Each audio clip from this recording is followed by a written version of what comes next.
بسم اللہ الرحمن الرحیم. جواب دو کے ساتھ میں ہوں فرخ وڑائچ. ملکی تاریخ میں پہلی مرتبہ سابق آئی ایس آئی چیف کو سزا ہوئی 14 سال بامشقت، اور اس سزا کے نتیجے میں کیا پاکستان تحریک انصاف پر بھی کوئی اثر پڑے گا، نہیں پڑے گا؟ اور تحریک انصاف کے لیے کوئی آگے راستہ مزید نکلتا نظر آ رہا ہے یا نہیں آ رہا؟ ایک طرف ان کی سیاسی کمیٹی کے نام بھی تبدیل ہو رہے ہیں، ساتھ ہی ساتھ میں خط لکھا گیا پارٹی کے لوگوں کو اور رہنماؤں کو کہ بھائی چندے کی اپیل کی گئی کہ پارٹی جو ہے اس کے جو ایونٹس ہیں وہ کروانا مشکل ہو رہے ہیں. یہ جو ساری صورتحال ہے اس میں سیاست کے لیے کتنے جو راستے آگے کھلتے نظر آ رہے ہیں یا کتنے مشکل ہوتے نظر آ رہے ہیں، اسی پہ بات کریں گے. ہمارے ساتھ تجزیہ کاروں کا ایک پینل موجود ہے. طاہر ملک صاحب ہمارے ساتھ ہیں، آپ سینئر صحافی ہیں، تجزیہ کار ہیں. جناب عادل نظامی صاحب تجزیہ کار ہمارے ساتھ موجود ہیں. افتخار شرائع صاحب ہمارے ساتھ موجود ہوں گے. طاہر ملک صاحب میں آپ سے آغاز کرتا ہوں.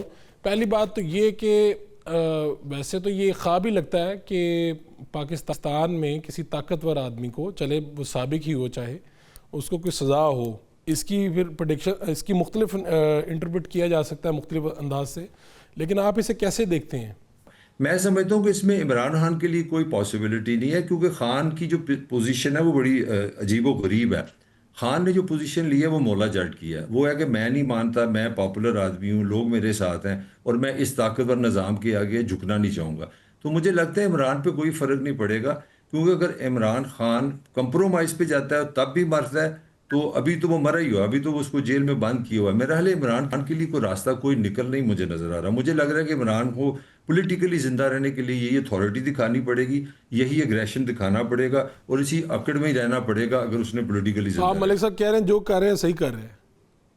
ہاں بالکل، میں یہی کہنا چاہ رہا ہوں. ٹھیک ہے. جناب عادل نظامی صاحب، ملک صاحب کی رائے سن لی آپ نے.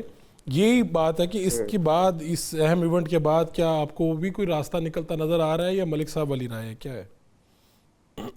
بہت شکریہ بھائی صاحب. سب سے پہلے تو آپ نے کہا جو اپنے انٹرو میں ابتدائیے میں آپ نے کہا کہ اس پر پاکستان تحریک انصاف کی سیاست پر کیا اثر پڑے گا.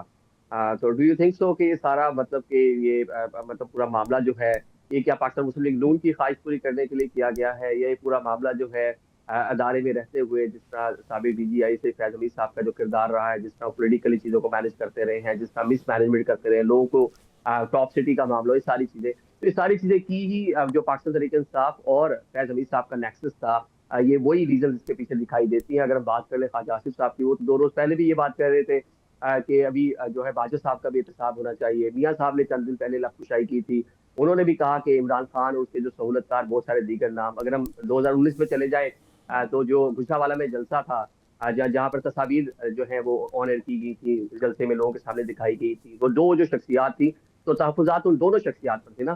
تو اب جو فیض صاحب کا جو پورا معاملہ ہے یہ ہو ہی اس لیے رہا ہے کہ پاکستان تحریک انصاف اور جو ان کا ایک نیکسس تھا جو 9 مئی ہوا، اس کے بعد جو ساری چیزیں ہوئی، وہ عہدے پر رہتے ہوئے جو 2 الزامات، 4 ٹوٹل جو الزامات ہیں، 2 ایسے ہیں جو عہدے پر رہتے ہوئے جو ان پر جو ہے عائد کیے گئے ہیں، 2 ایسے بھی ہیں کہ جو عہدے سے ہٹنے کے بعد جو ان کے پورے معاملات رہے ہیں، جس میں پولیٹیکلی ایکٹیو رہے ہیں، لوگوں سے رابطے میں رہے ہیں. اور جو آگے ہونے جا رہا ہے جو کہا گیا ہے، جو لاسٹ پیراگراف ہے کہ پولیٹیکل جو اشتعال انگیزی اور جو چیزیں پوری مینیج کرتے رہے ہیں، وہ بھی عہدے سے ہٹنے کے بعد ہے. تو اب دیکھتے ہیں کہ اس پہ مطلب معاملات کس طرف چلتے ہیں. جو مجھے پورا نظر آتا ہے بظاہر یہ کہ اس پہ سارا جو ہے جو چیزیں ہیں وہ پاکستان تحریک انصاف اور فیض حمید کا جو نیکسس ہے یہ اسی جانب جا رہی ہیں، اور جو افیکٹ ہوگا وہ پاکستان تحریک انصاف کو سب سے زیادہ ہوگا. ٹھیک ہے، ٹھیک ہے.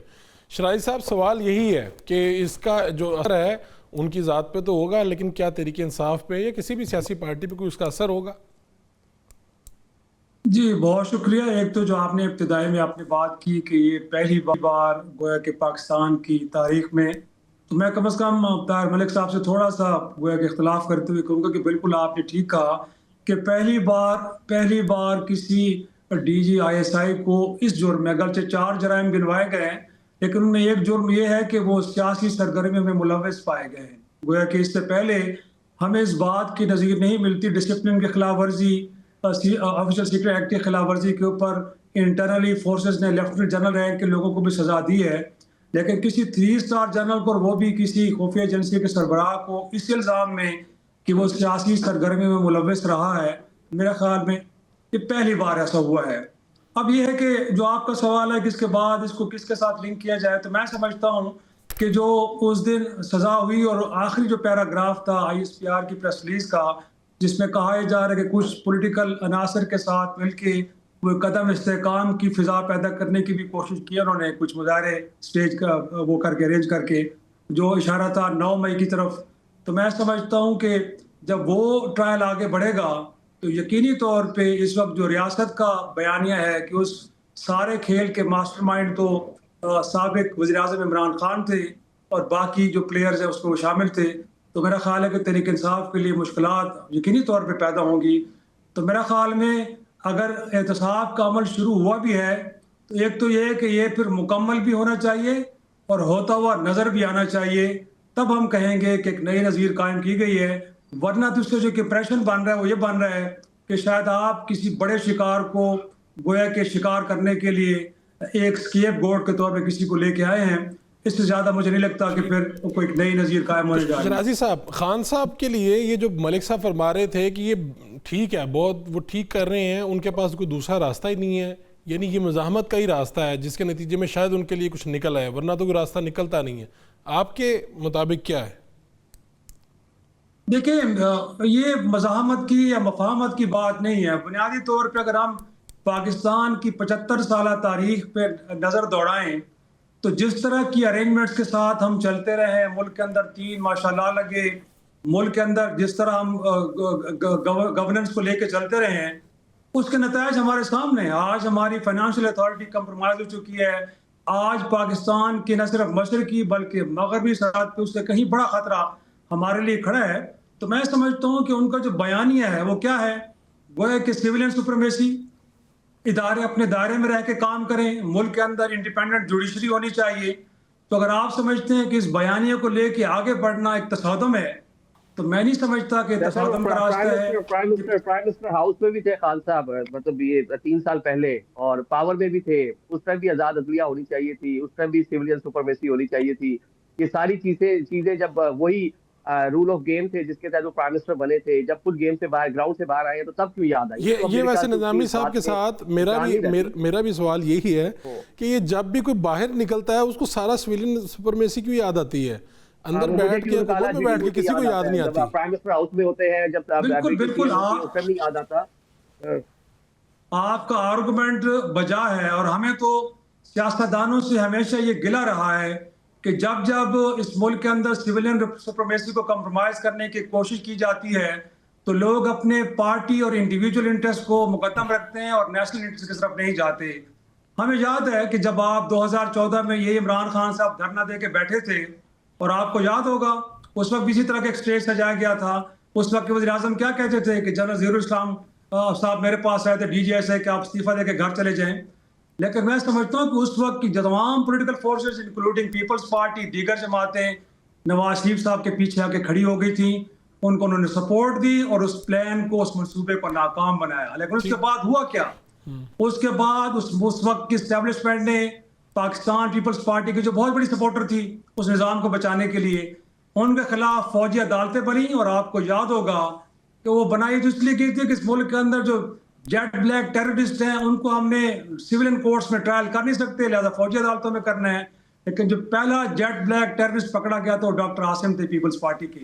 اس کے بعد پیپلز پارٹی کو مارچ پڑنا شروع ہوئی تو میاں صاحب ایوانے اپنے وزیر اعظم میں بیٹھ کے تماشا دیکھتے رہے.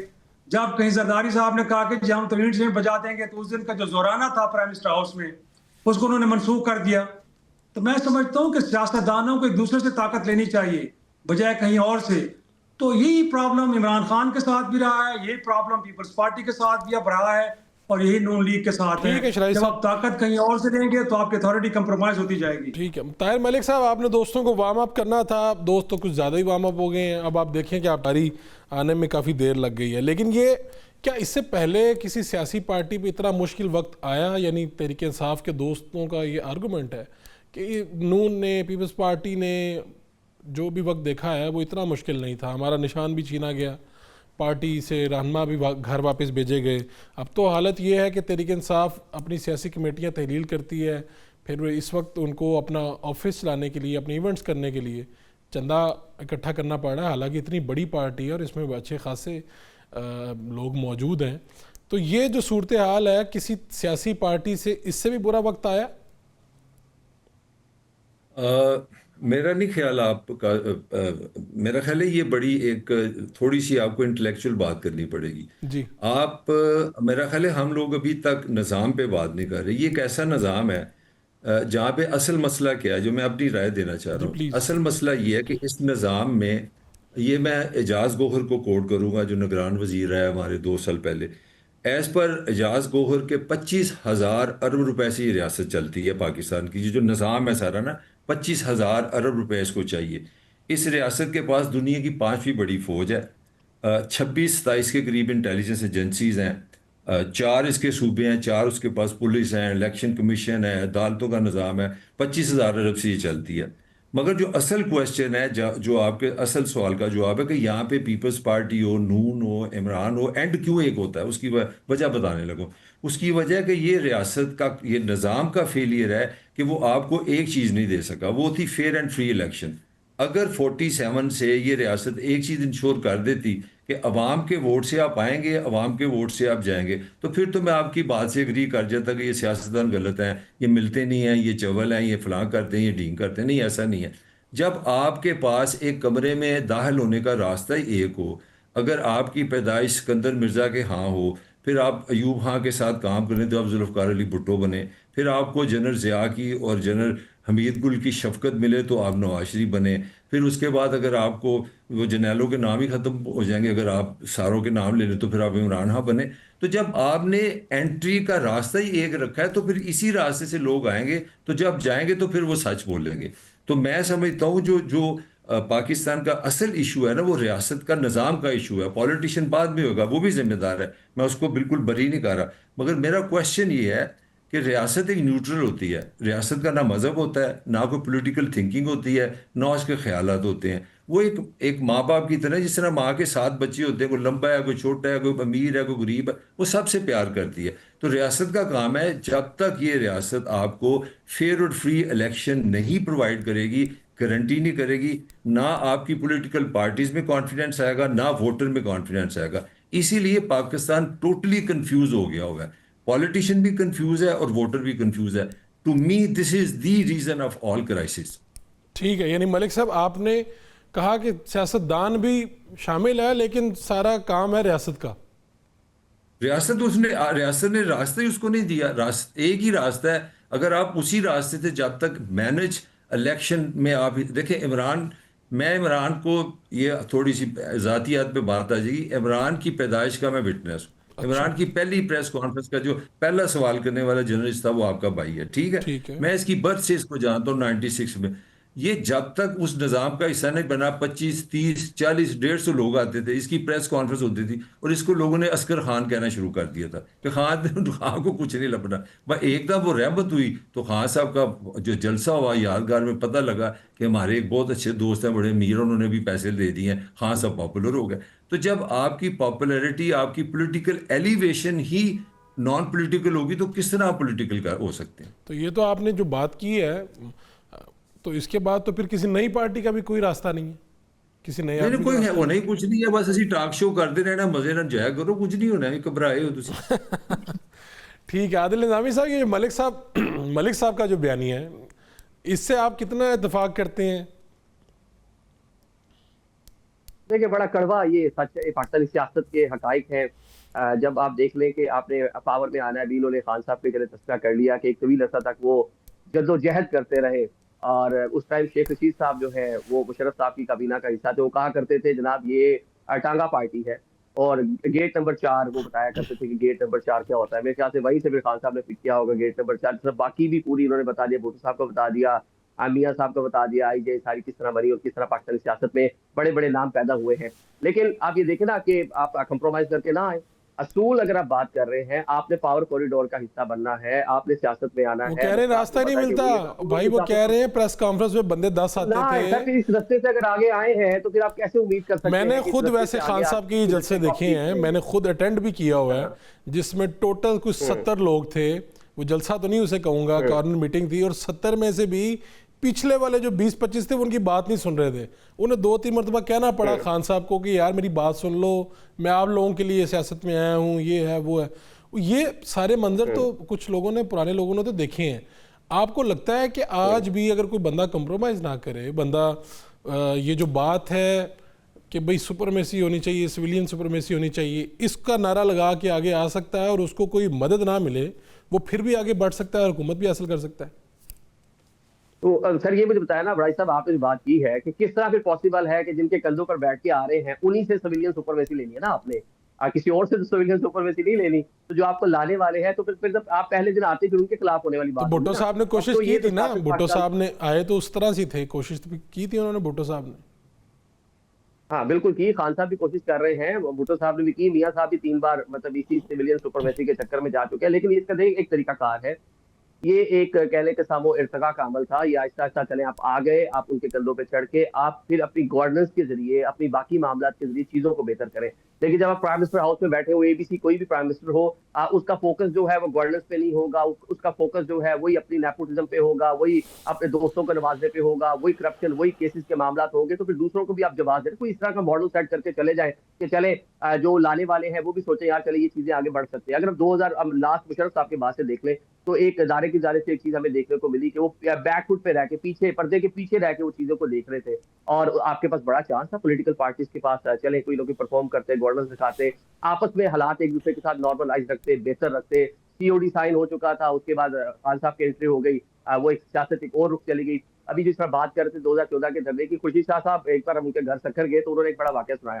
انہوں نے کہا جناب کہ میاں صاحب پہ بڑا پریشر تھا کہ جناب آپ ریزائن کر دیں یا چھٹیوں پہ چلے جائیں، اس طرح کی باتیں اس ٹائم میڈیا بھی رپورٹ کر رہا تھا. تو انہوں نے کہا جی پیپلز پارٹی نے، اپوزیشن لیڈر تھے شاہ صاحب، نے کہا جی ہم نے کہا جی اجلاس بلائیں قومی اسمبلی کا، وہاں چلتے ہیں، وہاں پہ پارلیمان میں جا کے بات کرتے ہیں. ایاز صادق نے چند دن پہلے کہا کہ جناب کہا گیا کہ اسمبلی خالی کر دیں ورنہ یہاں پہ حملہ ہو جائے گا. تو چلے سامو تھوڑا نا جو پولیٹیکل لوگ تھے انہوں نے مل کے کوشش کی نا، تو پاکستان تحریک انصاف کو بھی اس کا حصہ بننا چاہیے، لیکن تھرڈ پارٹی کے طور پہ اب آگے ہیں. اب اس ٹائم سسٹم اتنا کمپرومائز ہو چکا ہے، اگر ہم دیکھیں ایز اے ڈیموکریٹ جو اس ٹائم حکمران ہیں ان کے پلے بھی کچھ نہیں ہے، اب یہ آپ کو بھی مجھ سے بہتر پتا ہے، اور جو جیل میں بیٹھے ہوئے ہیں ان کے بھی پلے کچھ نہیں ہے، ترامیم پہ ترامیم ہوتی جا رہی ہے. کون سی سویلین سپرمیسی کی ہم بات کریں، مزید جو سویلین سپرمیسی ہے، سویلین جو کہہ لیں معاملات ہیں مزید کمزور ٹھیک ہے، آپ کا نقطہ تو پھر یہ آ گیا نا کہ بھائی آئے جیسے بھی ہو کچھ پرفارم کرتے. یہ آپ نے بات سن لی، میں چاہوں گا آپ بھی کوئی واقعات سنائیں. طاہر ملک صاحب سنا رہے تھے، مجھے اچھا لگا کہ یہ جو عمران خان صاحب کی انٹری ہے یا میاں صاحب کی انٹری ہے، انٹری وہ کہتے ہیں وداؤٹ ان کی ہیلپ کے ہو ہی نہیں سکتی نا، اور اس طرح تو عوامی سیاست کا تو پھر کوئی تصور نہیں ہے اگر آپ آتے ہی مدد سے ہیں کسی کی. بالکل اس میں کوئی شک نہیں ہے کہ یہ بھی ایک ہارڈ ریالٹی ہے کہ عمران خان صاحب بھی اسی راستے سے ہے جس راستے سے ذوالفقار علی بھٹو آئے، جس راستے سے میاں نواز شریف آئے. لیکن ہوتا کیا ہے، گویا کہ آپ کو یاد ہوگا کہ جب پہلی بار وہ 2013 میں آئے تھے اور ان کو گویا کہ خیبر پختونخوا کی حکومت ملی تھی، اور اس وقت بھی وہ ایک ویژن لے کے چل رہے تھے، اور ہم جیسے جو بڑے درمیانے درجے کے صحافی ہیں تو جب کہیں انٹریکشن ہوتا تھا تو ہم ان سے یہی کہتے تھے کہ آپ ایک اچھے ویژن کے ساتھ چل رہے ہیں، اور آپ خیبر پختونخوا کے مختلف علاقوں میں جب جا کے یہ بات کرتے ہیں نا کہ میں اوورسیز پاکستانی سے کہتا ہوں کہ اس ملک کے اندر ایجوکیشن ریولوشن کی ضرورت ہے، اور آپ 1 پرسن 1 اسکول، گویا کہ آپ وہاں سے ہمیں فنڈ دیں اور ہم آپ کے نام پہ یہاں پہ اسکول چلائیں گے. تو میرا خیال میں نے کہا کہ وہ بڑا زبردست راستہ تھا. لیکن پھر اچانک میں نے کہا کیا ہوا خان صاحب کہ آپ وہ سارا ویژن اپنا کہیں بکسے میں بند کر کے، اور آپ کو اسلام آباد سے کوئی اشارہ ہوا ہے اور آپ آ کے شاہراہ دستور پہ بیٹھ گئے. تو بہتر تو یہ تھا کہ آپ ایک صوبہ ملا تھا، اس صوبے کے اندر آپ ایجوکیشن ریولوشن بھی لے کے آتے، اس صوبے کے اندر آپ گڈ گورننس بھی لے کے آتے. انہوں نے کوئی پولیس ریفارمز بھی کی تھی، آپ کو یاد ہوگا کہ اس وقت آج درانی صاحب تھے، بڑی اپریشیٹ ہوئی تھی اس وقت. جی تو میرا خیال میں اس وقت جو سیاستدانوں کو اگر سویلین سپرمیسی کو میک شور کرنا ہے تو اس کا راستہ گویا کہ گڈ گورننس ہے. اس میں کوئی شک نہیں ہے کہ جمہور ہمیشہ درست فیصلے کرتی ہے. جب پیپلز پارٹی کو ووٹ دیا تھا جمہور نے، عوام نے، درست فیصلہ تھا کیونکہ ان کا سلوگن اتنا کیچی تھا، روٹی کپڑا اور مکان، لوگوں کے بنیادی مسائل کو حل کرنے کی ذوالفقار علی بھٹو نے بات کی. اس کے بعد ہم دیکھتے ہیں کہ میاں نواز شریف صاحب قرض اتارو، ملک سنوارو، ووٹ کو عزت دو، لوگوں نے ان کو بھی ووٹ دیا، ان کو بھی کہا کہ بالکل آپ تو ہمارے دل کی بات کر رہے ہیں. عمران خان صاحب نے بھی یہی کہا کہ جی social justice, supremacy of civilian, اور ساتھ میں یہ ہے کہ ملک کے اندر سستا اور فوری انصاف. لوگوں نے ان کو بھی اپریشیٹ کیا اور ان کے ساتھ بھی کھڑے ہوئے، لیکن پھر عملاً ان کا جو کردار اور اقتدار میں آ کے گویا کہ آج میں تو عمران خان صاحب کا یہ گلہ سننے کے لیے تیار نہیں ہوں کہ اس وقت کی نیب کو کوئی اور آپریٹ کر رہا تھا، اور بھائی میرا اگر کوئی اور آپریٹ کر رہا تھا تو اس کی اونرشپ آپ نے کیوں لی؟ کس نے رانا ثناء اللہ کے خلاف منشیات کا مقدمہ بنایا؟ کس نے خاقان عباسی کو، خواجہ آصف کو، خواجہ سعد رفیق کو جیلوں میں 7 سال تک رکھا؟ آپ نے اونرشپ کیوں لی اس کی؟ آپ کو نہیں لینی چاہیے تھی۔ اور دوسرا یہ ہے کہ آپ نے گورننس کے اوپر کتنی توجہ دی؟ آپ کے دور پہ تو جو کرپشن کا انڈیکس تھا وہ ذرا اور اوپر چلا گیا۔ تو میں سمجھتا ہوں کہ آج سیاستدان وہ بالکل آپ نے جو شروع میں ہم نے بات کی ہے کہ جب اقتدار سے الگ ہوتے ہیں تو پھر ان کو عوام بھی یاد آتی ہے، ملک کے اندر گویا کہ سویلین سپریمیسی بھی نظر آتی ہے، اس ملک کے اندر اداروں کا غیر آئینی کردار بھی نظر آتا ہے، لیکن جب خود بینیفیشری ہوتے ہیں تو وہ نہیں۔ تو میں سمجھتا ہوں کہ اس وشو سرکل سے باہر جب تک نہیں نکلے گے سیاستدان، اس ملک کے 26 کروڑ عوام کی تقدیر بدلنے والی نہیں ہے۔ چلیں ملک صاحب، یہ میرے پاس اب چونکہ 6-7 منٹ میں چاہتا ہوں کہ تینوں سے میں 2-2 منٹ میں بات کر لوں۔ یہ اب آپ نے شرائع صاحب کی بات سنی، ایک میرا بھی نقطہ ہے کہ بھائی اگر آپ آ بھی جاتے ہیں، آپ نے کون سا ایسا ماڈل بنا دیا یا اس ملک میں یا کسی صوبے کو کہ بھائی یہ کاموں کی ایسی کوئی مثال قائم کر دی، آپ نے پور گورننس وہیں رہتی ہے، مال اسی طرح کھایا جاتا ہے ہر جگہ نیچے سے لے کے اوپر تک۔ ٹھیک ہے، غیر آئینی جو اداروں کا معاملہ ہے کہ غیر آئینی ان کی مداخلت ہے وہ نہیں ہونی چاہیے، لیکن کیا سیاستدان ڈیلیور کر پاتے ہیں نہیں کر پاتے؟ یہ بھی تو ایک بحث ہے نا۔ ویسے تو لمبی بحث ہے، یہ 6-7 منٹ میں نہیں مکمل ہو سکتی۔ یار دیکھو نا، میرا آرگومنٹ اصل میں یہ ہے کہ آپ سیاست اور سیاستدانوں کو نرچ کرتے ہیں۔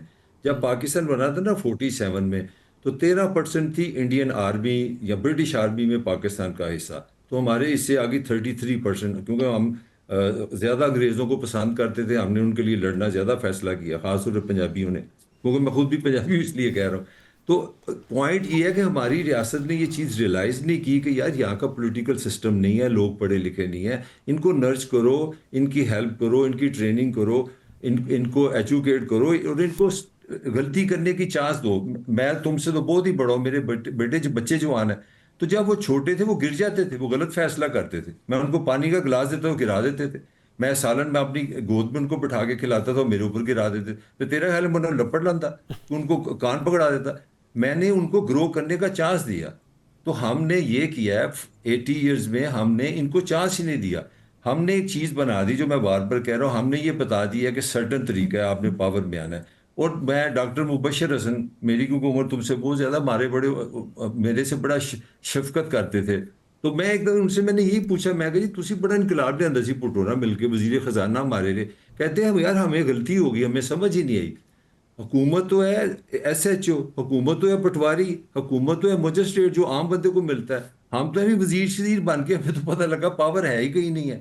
تو پاور ہمارا پاور سٹرکچر آپ کو سمجھنا پڑے گا، یہ سٹیٹ اتنی سٹرونگ ہے، اتنی مضبوط ہے، جو میں نے آپ کو بات بتائی ہے کہ یہ دنیا کی مہنگی ترین ریاست ہے، 25,000 ارب سے چلتی ہے۔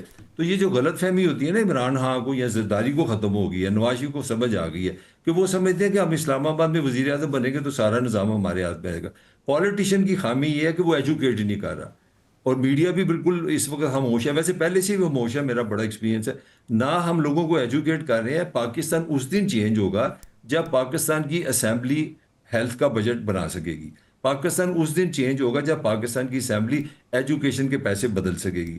مجھے اس دن پتہ لگے گا کہ پاکستان ڈیموکریٹک ہو گیا ہے یا آپ کی حکومتیں عوامی آ گئی ہیں، جب وہ کہیں گے ہم اتنے پیسے ریسرچ پہ لگانے لگے ہیں۔ تم ماشاءاللہ اتنے نوجوانوں، اتنا تیرا قد کاٹ ہے، مجھے کوئی اتنے دونوں سینئر میرے دوست بیٹھے ہیں، مجھے کسی پاکستانی جنرل سے پوچھ کے بتا دو کہ پاکستان کی ریاست ریسرچ پہ کتنا پیسہ لگاتی ہے۔ تو یہ کمپنی کی مشہوری ہے، یہ صرف چینجز آف فیسز ہوتے ہیں۔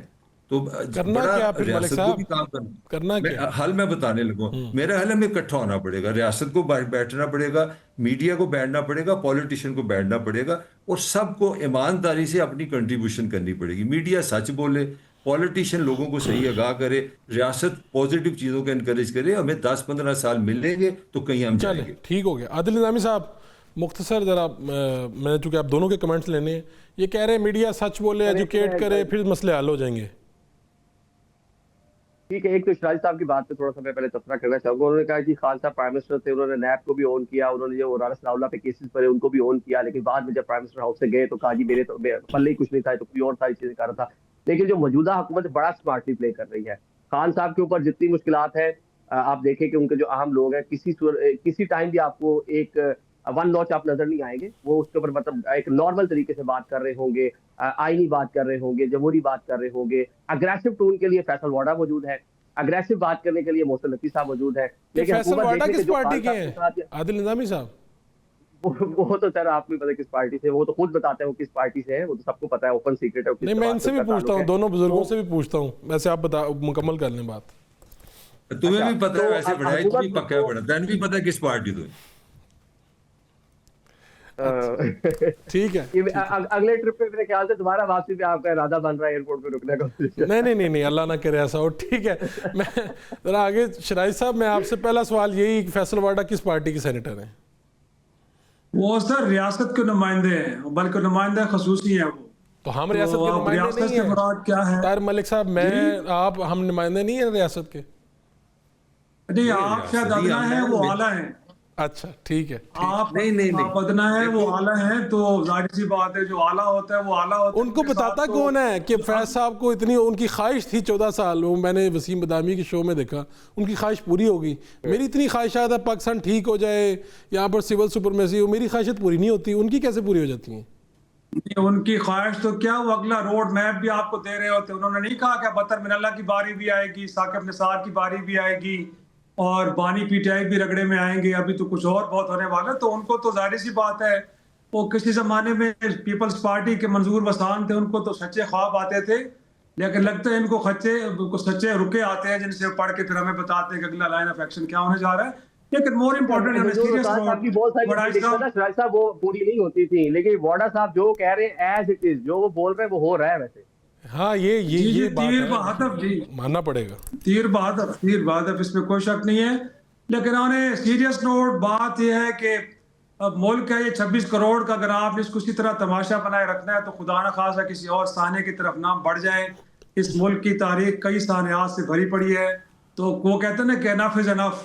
خدا کا واسطے جو طاہر ملک صاحب بات کر رہے تھے نا کہ اب تھوڑا سا ریئلائز کریں, بجائے دنیا میں تماشا بننے کے آپس میں بیٹھے چھوٹے موٹے اختلافات کو ختم کریں. کیا ملک کے اندر آپ نے کسی کو فتح کرنا ہے, کسی کو شکست دینی ہے؟ ہم آپس ایک دوسرے کے بھائی ہیں, ہم آپس میں لڑ رہے ہیں, اور ایسے میں ہماری صدروں پہ جو خطرات ہیں سرحدوں پہ وہ مسلسل بڑھتے جا رہے ہیں. ہماری فائنانشیل اتھارٹی کمپرومائز ہو گئی, آج IMF کے کہنے کے اوپر ہمیں اپنا بجٹ بنانا پڑتا ہے. دنیا کا 26 کروڑ کی آبادی کا ملک کیا اس طرح چلے گا جیسے ہم چلا رہے ہیں؟ بالکل ٹھیک ہے شاہد صاحب, سمجھتا ہوں کہ یہ چیزیں سوچنے والی. بالکل ٹھیک ہے, اس پہ ہم سب کو سوچنا ہوگا, تبھی جا کے ملک آگے بڑھے گا. آپ تینوں تجزیہ کاروں کا بہت بہت شکریہ, افتخار شراج صاحب, عادل نظامی صاحب, طاہر ملک صاحب. اب بریک لیں گے. Welcome back. یہ دو واقعات بہت ہی حیران کن ہیں. ایک تو لاہور میں پیش آیا اور ایک واقعہ پیش آیا ایبٹ آباد میں, جہاں پر ایک دوست جو ہیں وہ اپنی دوست کو دیتی ہیں امانتاً سونا رکھواتی ہیں. یہ تقریباً کوئی 67 تولہ بنتا ہے, اور کافی یہ مہنگا ہے, اب آپ کو پتہ سونے کی قیمتیں کیا ہیں.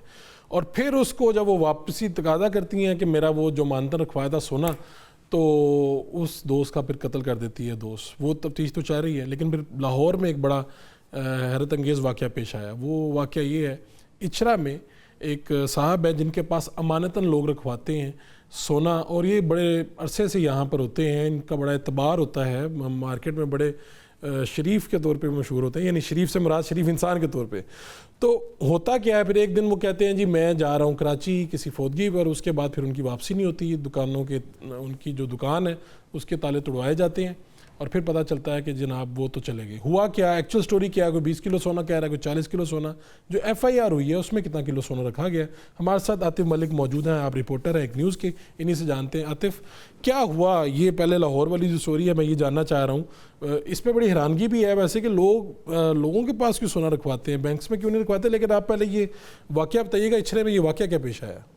دیکھیں یہ جمعرات والے دن کا یہ واقعہ بتاتے ہیں کہ جمعرات کو جو ڈیٹ جو کنسیڈر کرتے ہیں کہ 4 دسمبر کا یہ واقعہ بتاتے ہیں کہ 7 کو وسیم نامی شخص جو ہے وہ مختلف دکانوں سے کچھ سونا لیتا ہے کیونکہ دکاندار تھا. اب یہ وسیم جو ہے یہ 30 سال سے جو تھا اس مارکیٹ میں یہ بزنس کر رہا ہے, کام اعتبار تو قائم ہو ہی جاتا ہے 30 سال. عہدیدار بھی رہا ہے سابق, یہ عہدیدار بھی رہا ہے, صدر بھی رہا ہے یہ اسی مارکیٹ کا. یہ اچھرا میں لطیف جو پلازا ہے اس میں یہ ایشیا کی سب سے بڑی مارکیٹ ہے گولڈ کی. اچھا گولڈ میں ہمیں بھی بعد میں پتہ لگا ہے کہ کچھ گولڈ میں ہول سیلرز بھی ہوتے ہیں اور کچھ ریٹیلرز بھی ہوتے ہیں. اب یہ جو وسیم تھا یہ ہول سیلر تھا. دکانداروں کا, تاجروں کا یہ کہنا ہے کہ اس کو یہ سونا رکھوایا جاتا تھا اور وہ اس سونے کی ایوز, اس سونے کو اب یوٹیلائز کرتا تھا اور سونے کی ایوز ان کو منتھلی پے کرتا تھا, پروفٹ دیتا تھا. ایون دین کہ یہ جو جس دکان میں اب اس نے شاپ بنائی ہوئی تھی یہ رینٹڈ شاپ ہے اور یہ بھی اسی مارکیٹ کے اندر, یہ بھی اسی مارکیٹ کے اندر ہے. ٹھیک ہے, یہ بھی اسی مارکیٹ کے اندر ہے. اور اس رینٹڈ شاپ کے مالک کا بھی جو سونا ہے 2.5 کلو وہ اس کے پاس بطور اس کا اتنا اعتبار تو ہوگا نا لوگوں کو کہ جس دکان وہ جس سے کرائے پہ لی ہوئی ہے اس نے بھی اپنا سونا دیا ہوا تھا. جی بالکل, اس نے اپنا سونا اس کو دیا ہوا تھا اور سونے کی جو مالیت ہے وہ 10 کروڑ سے زیادہ بنتی ہے. ٹھیک ہے. اب ایف آئی آر میں کتنا آیا جی بتایا گیا؟ ایف آئی آر میں 588 گرام انہوں نے کوٹ کی ہے. ٹھیک ہے. اور اس کی 2 کروڑ 25 لاکھ جو ہے وہ اس کی قیمت کوٹ کی گئی ہے. یہ جو فگر آ رہا ہے 20 کلو 40 کلو یہ کیسے آ رہا ہے؟ یہ ٹوٹلی جب ہم کل مارکیٹ میں نے وزٹ کیا اور میں نے ان تاجروں سے بات کی ہے تو آلموسٹ 40 اپلیکیشنز جو تھیں وہ انہوں نے ہمیں دکھائی ہیں. ان میں سے اب لاہور پولیس بھی پریشان ہے کہ منتھ اینڈ ہے, منتھ اینڈ میں اتنی بڑی واردات. بیسکلی یہ ایشیا کی بڑی مارکیٹ ہے اور یہ اس سال کی سب سے بڑی, اس کو آپ واردات کہہ سکتے ہیں, 2025 کی. جب 2025 ختم ہو رہا تھا پولیس والے اپنے ایف آئی آرز کا ریکارڈ پیش کرتے ہیں کہ کم سے کم ریکارڈز ہوئے ہیں, ڈکیتیاں ہوئیں, اتنی بڑی ڈکیتی. اب وہ پولیس پریشان ہے, اب وہ پولیس پریشان ہے کہ ہم نے جو ایف آئی آرز دینی ہے کیونکہ اس میں 40 مدعی ہیں. 40 مدعی کا مطلب 40 ایف آئی آرز ہوں گی. اب کسی مدعی کا نقصان بھی کروڑوں سے نیچے نہیں ہے. ایک تو ایسے موقع پہ یہ بھی ہوتا ہے نا کہ لوگ بہت سے آ جاتے ہیں کہتے ہیں جی ہمارا بھی تھا ہمارا بھی تھا, لیکن آپ کو جب لوگوں سے بات کی, آپ کو کتنے لوگوں نے آپ سے بات کی, کچھ لوگوں نے آپ کو آف دی کیمرہ بتایا ہوگا, آن کیمرہ بتایا ہوگا, اس سے کیا آپ کو سٹوری سے کیا نکلا ہے؟ آپ دیکھیں جی میں نے آن اینڈ آف ان سے جب بات کی ہے تو پہلے جو ان کے جو صدر ہیں کاشف بٹ صاحب وہ بڑے ایکٹیو دکھائی دے رہے تھے. انہوں نے پولیس سے گلا بھی کیا جی ہمیں ڈی آئی جی آپریشنز یہاں پر ہماری بات سننے نہیں آئے, ہمیں ایس پی جو شہر بانو نقوی ہے وہ ہماری بات سننے نہیں آئے, صرف ایس ایچ او ہی آ رہا ہے.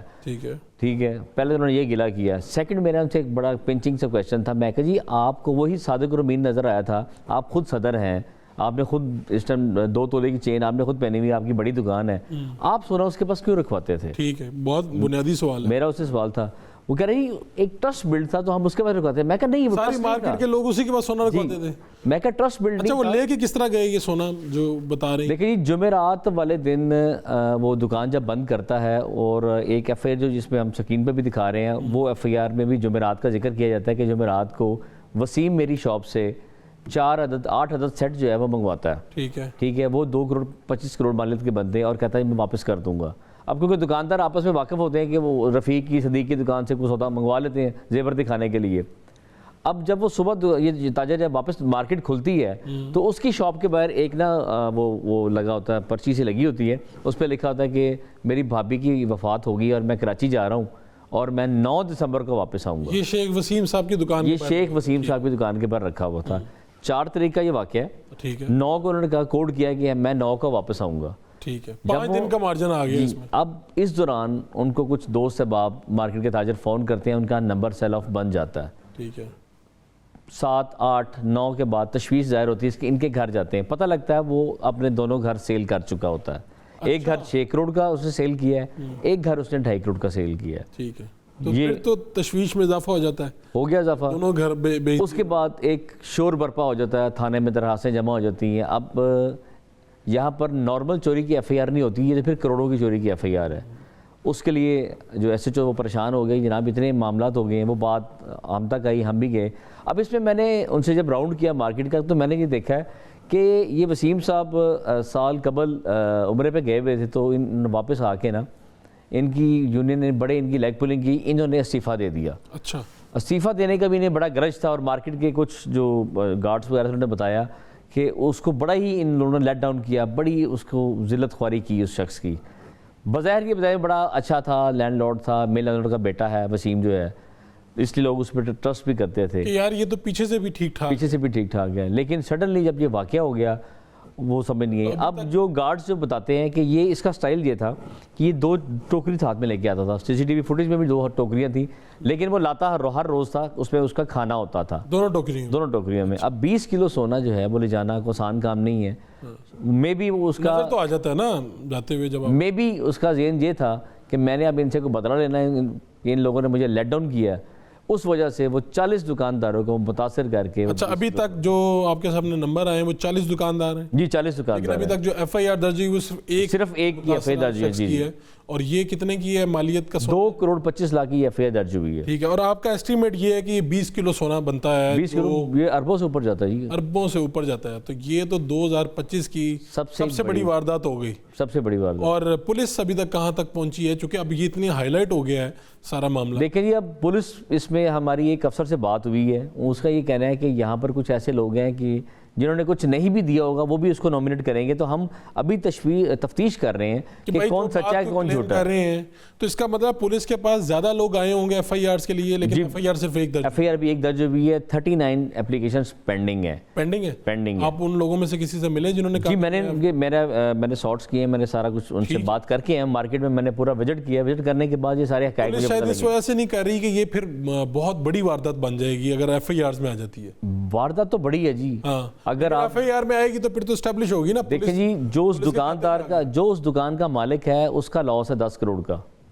2.5 کلو سونا اس کا مانتا تھا اس کے پاس, وہ 10 کروڑ بڑی اماؤنٹ ہے. ابھی 2 کروڑ یہ ہے, 10 کروڑ ایک ہوگا. اگر ایسے ہی اب وہاں کے جو صدر صاحب ہیں ان کا کہنا ہے میرا 15 کروڑ ہے. ٹھیک ہے. لیکن اب یہ لوگ سب اس پہ الزام لگا رہے ہیں کہ ہم نے وسیم کو مارا. ثبوت نہیں ہے ان کے پاس, کوئی لکھت پڑھت نہیں ہے, کوئی لکھت پڑھت نہیں ہے. اچھا کوئی سی سی ٹی وی فوٹیج نہیں ہے, کوئی ویڈیو ریکارڈ نہیں, کچھ بھی نہیں ہے. یہ تو ایسی ہے نا کہ جیسے میں نے آپ کو 10 لاکھ روپے دیا اور میں ایک اپلیکیشن دے دوں کہ میں نے رائٹ صاحب سے 10 لاکھ لینا ہے, میرے پاس ثبوت کوئی بھی نہیں ہے. اب پولیس صرف اس کو دیکھ رہی ہے. یہ جو پرچہ درج ہوا ہے, یہ شخص وسیم اس کی دکان پہ جاتا ہے, وہ اس کے کیمراز میں آ رہا ہے کہ 8 عدد سیٹ وہ اٹھا کے لاتا ہے. اس لیے ایف آئی آر ہے کہ اس کے پاس ریکارڈ موجود ہے کہ میں دے رہا تھا. اب جنہوں نے سال سے دیا ہوا ہے نہ انہوں نے کچھ لکھا پڑھا ان کے ساتھ, ان کے پاس کوئی ریکارڈ نہیں ہے. ٹھیک ہے. یہ بڑی دلچسپ. عاطف ملک آپ کا بہت شکریہ. یہ معاملہ دیکھیے یہ صرف یہاں کا نہیں, لاہور کا ایبٹ آباد میں بھی یہ واقعہ ہوا. لوگ جو ہیں وہ سونا لیتے ہیں, انویسٹمنٹ بھی کرتے ہیں, اپنی بچیوں کے لیے بھی رکھتے ہیں, لیکن یہ پھر کسی کے پاس امانت رکھوا دیتے ہیں. یہ 2 واقعات ایک ہی ماہ میں سامنے آئے ہیں. لیکن میں تو یہ کہوں گا پنجاب کی ہسٹری میں یہ اتنی بڑی واردات ہوئی ہے. یعنی اگر یہ 20 کلو سونا جو ہمارے رپورٹر صاحب بتا رہے ہیں تو یہ بات کہاں تک جائے گی. لیکن ابھی تک ایف آئی آر صرف ایک درج ہوئی ہے. یہ لوگوں کو احتیاط کرنی چاہیے. آپ لین دین جب کرتے ہیں لکھت پڑھت کرنی چاہیے, لیکن پتہ تو پھر نہیں چلتا جب 30 سال بعد بھی کوئی اس طرح کر جائے. ایک بریک لیتے ہیں, بریک سے واپس آئیں گے. تو وزیر اعظم صاحب کا یہ بیان کہ عالمی برادری طالبان پر دباؤ ڈالے, یہ بہت اہم ہے کیونکہ کوئی دہشت گردی کا نیا خطرہ ہے. اس پہ بات کریں گے. ہمارے ساتھ دفاعی تجزیہ کار بریگیڈیئر ریٹائرڈ مسعود احمد خان صاحب ہوں گے بریک کے بعد. Welcome back. وزیر اعظم پاکستان نے افغان طالبان کے رویے پر شدید تحفظات کا اظہار کیا ہے, اور یہ جو دہشت گردی کی نئی لہر جس کا خطرہ ہے اسی پہ بات کریں گے. ہمارے ساتھ دفاعی تجزیہ کار بریگیڈیئر ریٹائرڈ مسعود احمد خان صاحب موجود ہیں. بریگیڈیئر صاحب یہ بتائیے گا, ایک تو یہ کہ جس طرح سے وزیر اعظم صاحب نے کہا ہے کہ دنیا بھی اس کے اندر مداخلت کرے, اس حوالے سے کیا دیکھتے ہیں کہ کیا دوست ممالک بھی اگر مداخلت کریں, اپیل بھی ہو, تو افغان طالبان جو ہیں یہ فتنۃ الخوارج کے خلاف کارروائی کر سکتے ہیں؟ کوئی معاملات آگے بڑھیں گے, آپ کو بڑھتے نظر آ رہے ہیں؟ جی بہت شکریہ. دیکھیں ایک تو بڑا امپورٹنٹ فورم تھا جس میں تمام امپورٹنٹ سٹیک ہولڈرز وہاں پہ موجود تھے, جہاں پہ جب پرائم منسٹر نے ایسی بات کی, اور دنیا بھی مانتی ہے, نیبرنگ کنٹریز بھی مانتے ہیں. اور پاس میں ہم نے دیکھا ہے کہ جو کوششیں کی قطر نے کی, ترکیہ نے کی, اور رپورٹلی سعودیز ہیں, ایرانیز نے آفر کی ہے, رشینز نے آفر کی ہے, چائنیز نے بھی آفر کی ہے. تو بالکل بجات طور پہ جو نیبرنگ کنٹریز ہے وہ ایک بڑا کلیدی کردار ادا کر سکتے ہیں. مینلی جب ہم بات کریں رشیا اور چائنا کی, یہ پریویل کر سکتے ہیں, انفلوئنس کر سکتے ہیں. ایک تو یہ امپورٹنٹ چیز ہے. اور اس کے ساتھ ساتھ دیکھیں ابھی ایک کانفرنس ہو رہی ہے ایران میں جو کل ہونی ہے, اور جس میں 6+1 جو نیبرنگ کنٹریز ہے وہ وہاں پہ جمع ہو رہے ہیں, جس میں پاکستان جو ریپرزینٹیٹیوز جو ہیں افغانستان وہ جا کے اس کو اٹینڈ کریں گے. اور بیسیکلی اس میں تمام امور پہ بحث ہونی تھی, اور انکلوڈنگ پاکستان کنسرن, جو اب اس کو افغانستان نے ڈکلائن کیا ہے کہ اس کو انہوں نے کہا ہم اٹینڈ نہیں کریں گے.